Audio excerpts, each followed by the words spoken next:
नमस्कार, आप देख रहे हैं न्यूज 18। मैं हूं आपके साथ मेनका चौधरी। और यूपी 9 बजे में सबसे पहले बात बॉलीवुड के महानायक अमिताभ बच्चन की करते हैं। उनके बेटे अभिषेक बच्चन की करते हैं, जो कि कोरोना पॉजिटिव होने के बाद इस वक्त हॉस्पिटल में है। नानावती अस्पताल में भर्ती है वो, उनका इलाज चल रहा है। जहां तक अमिताभ बच्चन की बात है तो डॉक्टर्स ने बताया है कि उनकी सेहत ठीक है, सुधार है और रात में उन्होंने खाना भी वक्त पर ही खाया है, बातचीत भी कर रहे हैं लगातार। नानावती अस्पताल में भर्ती हैं दोनों। 77 साल के अमिताभ बच्चन ने खुद इस बात की जानकारी कल दी है ट्विटर के जरिए, जिसके बाद जया बच्चन, ऐश्वर्या राय बच्चन और उनकी बेटी आराध्या का भी कोरोना टेस्ट हुआ।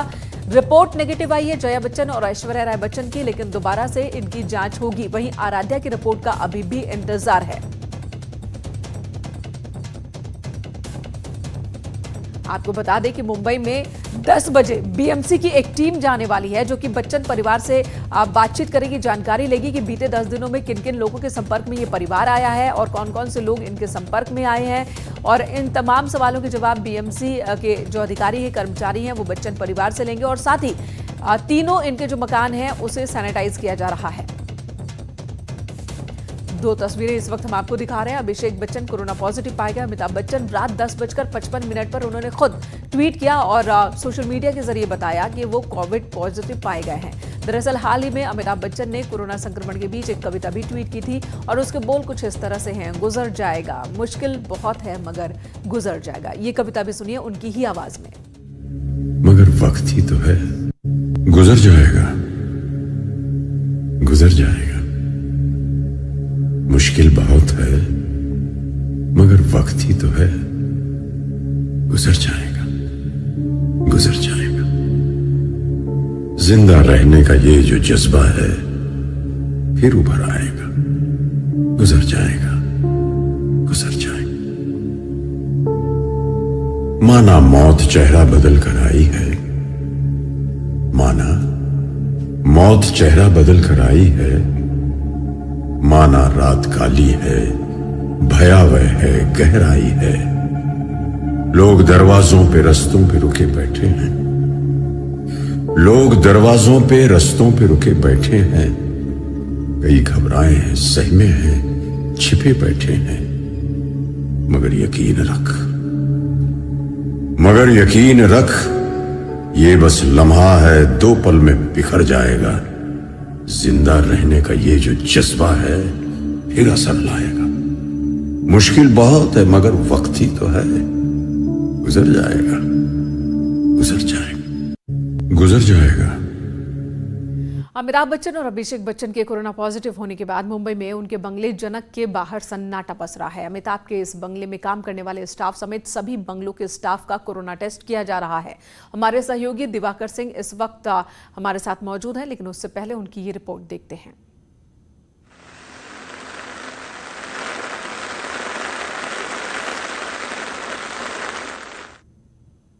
कोरोना रिपोर्ट पॉजिटिव आने के बाद अस्पताल में भर्ती कराया गया है और जो जानकारी सामने आ रही है उसके मुताबिक उनके स्टाफ का भी कोरोना टेस्ट कराया गया है। वो जिस स्टाफ में जनक बंगलों के भी स्टाफ शामिल है। और मैं इस वक्त मौजूद हूँ जुहू तारा रोड पर, जो अमिताभ बच्चन का बंगला है जनक। जानकारी ये मिल रही है कि इस बंगले में काम करने वाले कुछ लोगों का जो है वो कोरोना टेस्ट किया गया है, क्योंकि जानकारी जो मिल रही है उसके मुताबिक 1-2 जो लोग हैं वो यहाँ पे भी कोरोना पॉजिटिव पाए गए हैं। उसको देखते हुए अमिताभ बच्चन के जो 3 बंगले हैं और उनके स्टाफ जो वहाँ काम करते हैं और परिवार के जो लोग हैं उनका कोरोना टेस्ट किया गया है। और जानकारी ये निकाली जा रही है, क्योंकि कल रात को जब ये जानकारी सामने आई कि अमिताभ बच्चन कोरोना पॉजिटिव पाए गए हैं, थोड़ी देर बाद जानकारी आई कि अभिषेक बच्चन की रिपोर्ट भी कोरोना पॉजिटिव आई है। तो जाहिर तौर पर फिलहाल जो यहाँ का स्टाफ है या अन्य 2 बंगलों के स्टाफ है, वहाँ पर के जो स्टाफ उनका कोरोना टेस्ट किया गया है। और कोरोना टेस्ट की जो रिपोर्ट माना यह जा रहा है कि आज दोपहर तक आ पाएगी। आतिश के साथ दिवाकर सिंह, न्यूज 18 इंडिया, मुंबई। और जैसे ही अमिताभ ने अपने ट्वीट से पुष्टि की इस खबर की कि वो कोविड पॉजिटिव हैं, उसके बाद से ही लगातार ट्विटर हो या सोशल मीडिया का दूसरा जरिया सभी कोई प्रार्थना कर रहे हैं कि अमिताभ जल्द से जल्द ठीक होकर के घर को लौटे। बीजेपी नेता मनोज तिवारी ने भी अमिताभ बच्चन के जल्द से जल्द स्वस्थ होने की कामना की है। हमारे देश के गौरव अमिताभ बच्चन जी को कोरोना पॉजिटिव होने का समाचार मिला है। हमारी दुआएं अमिताभ बच्चन जी के साथ हैं। अमिताभ बच्चन जी एक फाइटर हैं। उन्होंने बहुत बार ऐसी चुनौती का सामना किया है। और इस बार भी हम सब की दुआ है कि हमारे अमिताभ बच्चन जी, हम सब के अमिताभ बच्चन जी जैसे लाखों लोग कोरोना को हराकर आगे बढ़े हैं, वैसे ही हमारे अमिताभ बच्चन जी जल्दी ही इस कोरोना को हरा करके फिर हमारे बीच में वैसे ही हंसते मुस्कुराते अभिनय की दुनिया में खड़े होंगे।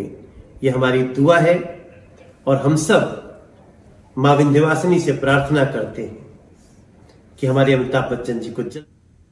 तो सभी यही प्रार्थना कर रहे हैं, यही दुआ कर रहे हैं कि अमिताभ बच्चन, अभिषेक बच्चन जल्द से जल्द स्वस्थ होकर के घर को लौटें।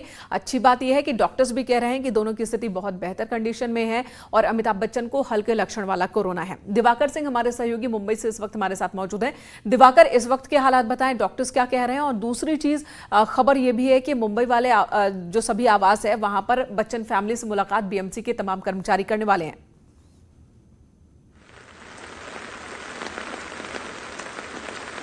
बिल्कुल मेनका, जिस तरह से अभी थोड़ी देर पहले नानावती अस्पताल का बयान जो है वो आया है, स्टेटमेंट आया है कि जो अमिताभ बच्चन की तबीयत है इस वक्त स्थिर बनी हुई है, उनको माइल्ड सिम्टम्स थे, इसलिए चिंता वाली कोई बात नहीं है और उनका इलाज जो है वो लगातार चल रहा है और वो रिकवर जल्दी कर जाएंगे।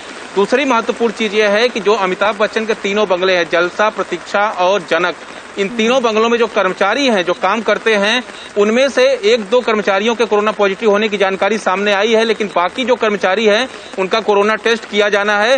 बीएमसी के जो कर्मचारी हैं वो जलसा बंगले पर इस वक्त पहुंचे हुए हैं और वहां पे जो उनके परिवार के सदस्य हैं, हालांकि गनीमत की बात यह है कि इस वक्त जया बच्चन और ऐश्वर्या राय की जो कोरोना रिपोर्ट है वो जो है नेगेटिव आई है, लेकिन अभी फिर से उनका स्वैब टेस्ट किया जाना है। तो जाहिर तौर पर अमिताभ बच्चन के परिवार में जो उनकी पोती हैं आराध्या हैं या फिर उनकी बहू है ऐश्वर्या हैं या उनकी पत्नी, इनका अभी एक बार फिर से स्वैब टेस्ट किया जाएगा और जानकारी जो मिल रही है उसके मुताबिक तीनों बंगलों के जो स्टाफ हैं उनका भी कोरोना टेस्ट किया जाएगा और टेस्ट के बाद संभावना ये जताई जा रही है कि आज दोपहर जो कि कोरोना पॉजिटिव पाए गए हैं, क्या ऐसे लोगों को हॉस्पिटलाइज किया गया है, उन स्टाफ को, या फिर वो अभी होम आइसोलेशन में ही है?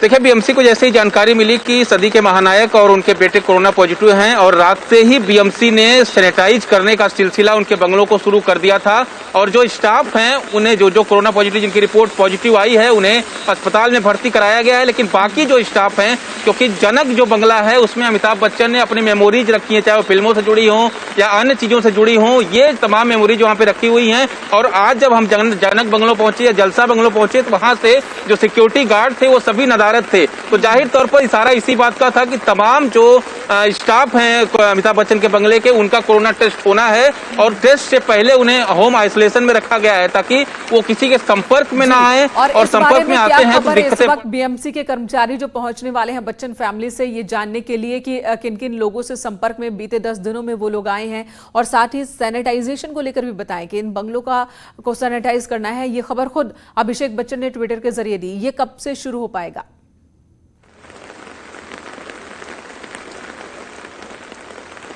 देखिए, बीएमसी के कर्मचारी रात को ही पहुंच गए थे और उन्होंने एक बार बंगलों को सैनिटाइज भी कर दिया है, लेकिन फिलहाल सैनिटाइजेशन का दौर लगातार जारी है क्योंकि अभी भी कर्मचारियों का टेस्ट किया जाना है। और सबसे महत्वपूर्ण और चुनौतीपूर्ण बीएमसी के लिए ये होने वाला है क्योंकि ट्रेसिंग करना बहुत मुश्किल है, किससे मिले, कहाँ गए, क्योंकि जानकारी ये भी मिल रही है कि अभिषेक बच्चन 3 दिन पहले अंधेरी में एक स्टूडियो में डबिंग भी करने गए थे। उनकी जो वेब सीरीज आ रही है उसको लेकर वो डबिंग करने गए थे, वहां किसके संपर्क में आए थे, ये भी तमाम जो चीजें हैं, क्योंकि जिस तरह से ये रिपोर्ट आई है दोनों, चाहे वो सदी के महानायक हो या उनका बेटे की, क्योंकि दोनों की फिल्मों फ्लोर पर हैं और वेब सीरीज कंप्लीट हो चुकी है, उसका ट्रेलर भी आ चुका है अभिषेक बच्चन की। तो जाहिर तौर पर कितने लोगों से मिले, कौन कौन से लोग उनके संपर्क में आए, तमाम चीजों की ट्रेसिंग बीएमसी के अधिकारियों द्वारा की जानी है क्योंकि वीवीआईपी इलाका है, अंधेरी का जो इलाका जहां पर अमिताभ बच्चन का घर आता है, वहां पर इस वक्त 5300 से ज्यादा कोरोना केसेज हैं, जिसमें से 2500 केसेज एक्टिव हैं। तो जाहिर तौर पर एक हॉटस्पॉट का एरिया है जो अमिताभ बच्चन का जो इलाका, जहां जिस घर में जो इलाके में जो घर आता है।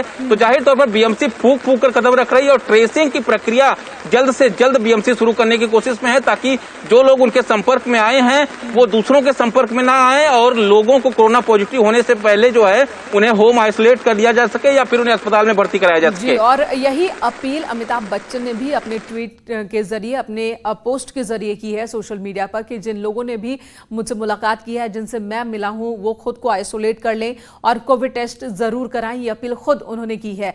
ये बताएं कि इस वक्त अगर हम बात करें तो क्या बीएमसी के वो कर्मचारी बच्चन फैमिली से पूछताछ कर रहे हैं, जांच पड़ताल में जुटे हैं? और दूसरी चीज, दोबारा टेस्ट सैंपल लिए जा चुके हैं जया बच्चन के, ऐश्वर्या राय बच्चन के?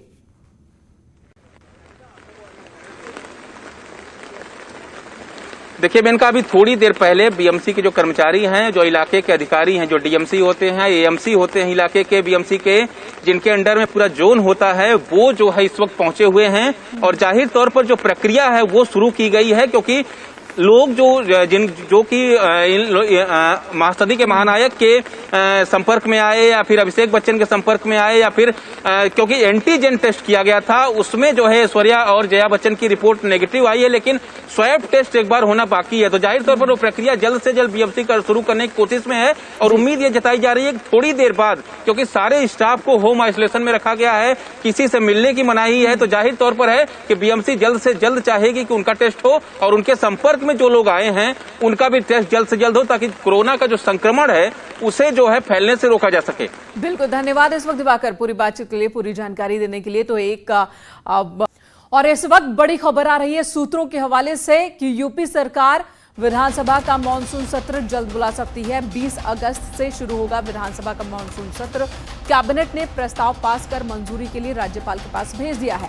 कैबिनेट से अप्रूवल के बाद राज्यपाल का अनुमोदन होगा और उसके बाद ही जारी होगी आधिकारिक सूचना।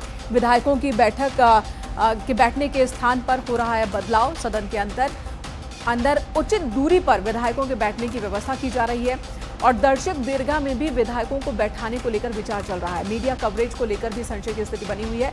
अनामिका सिंह हमारे सहयोगी लखनऊ से हमारे साथ मौजूद है। अनामिका, 20 अगस्त बताया जा रहा है कि मानसून सेशन हो सकेगा और इस दौरान जो कोविड प्रोटोकॉल है उसके पालन पर माथापच्ची इस वक्त चल रही है।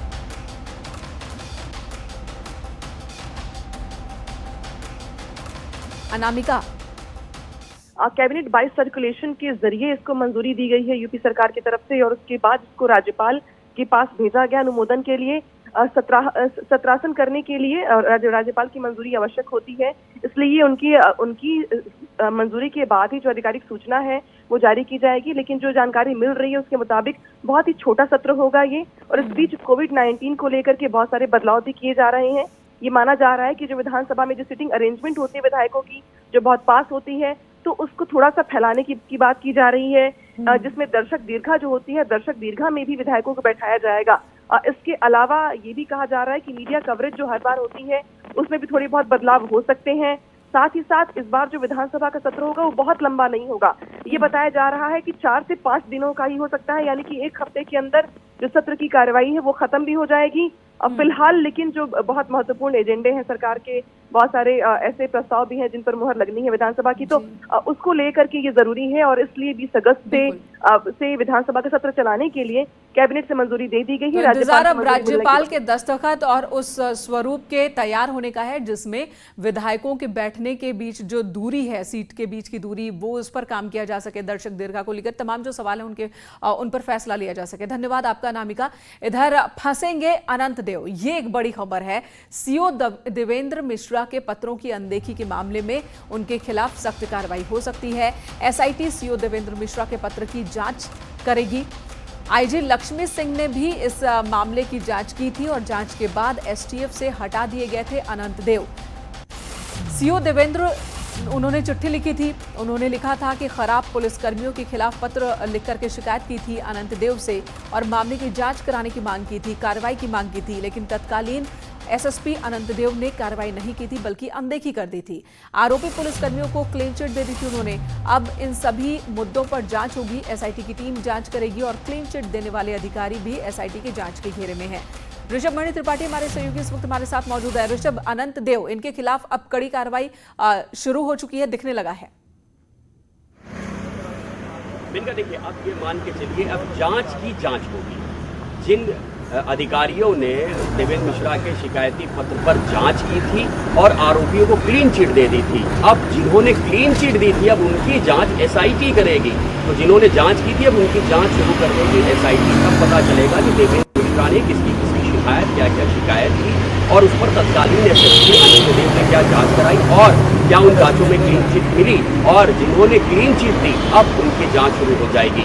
आनंद देव की मुश्किलें बढ़ सकती हैं, जाहिर सी बात है। जब लक्ष्मी सिंह को 24 घंटे दिए गए थे कि देवेंद्र मिश्रा के पत्र की जांच करें, उन्होंने जांच करके रिपोर्ट इस सौंपी वक्त है। आनंद देव कहाँ है और अभी तक उनके खिलाफ क्या एक्शन लिया गया है?